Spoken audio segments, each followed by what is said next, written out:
السلام عليكم. النهارده هعمل معاكم طريقه سهله وبسيطه في دقايق هتعملوا احلى فشه في البيت طعمها حكايه.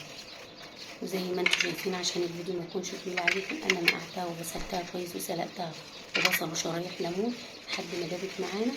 وبعد كده قطعتها تقطيعه الشاورما زي ما انتم شايفين.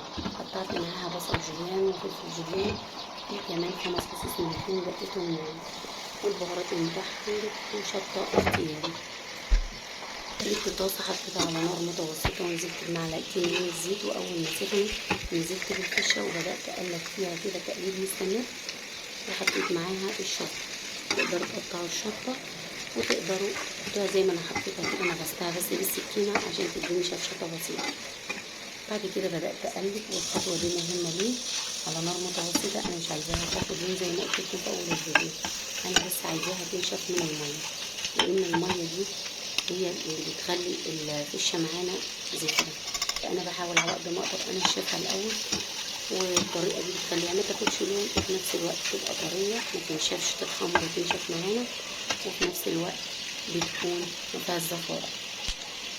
قلبتها لحد ما نشفت، وبعد كده نزلت بالبصل الجوليان وقلبته لمدة دقيقة بالظبط. نجيب النعامة نزلت بالفلفل وقلبته كمان لمدة دقيقة. وبعد كده بقى بنزل معانا بالثوم والبهارات بتاعتي. البهارات المتاحة عندك ممكن تحطي ملح وفلفل اسود، وممكن تحطي ملح وكمون. انا كان عندي قرفة وجنزبيل، كان عندي 7 بهارات، كان عندي ملح وفلفل اسود وكمون، حطيت كل ده صراحة. ممكن تضيفوا زي ما قلت لكم حاجة من اللي انا قلتها في الاول. بعد كده بنزل بالملح بتاعنا والثوم واديله تقليبه لمده دقيقه واظبط الملح بتاعها. وبعد كده التركايه الاخيره دي عايزه اقول لكم بتفرق جدا، لانها بتقضي على اي زفاره لسه موجوده في الفشه بتاعتكم. نص ليمونه بعصرها كده في الاخر قبل التقديم.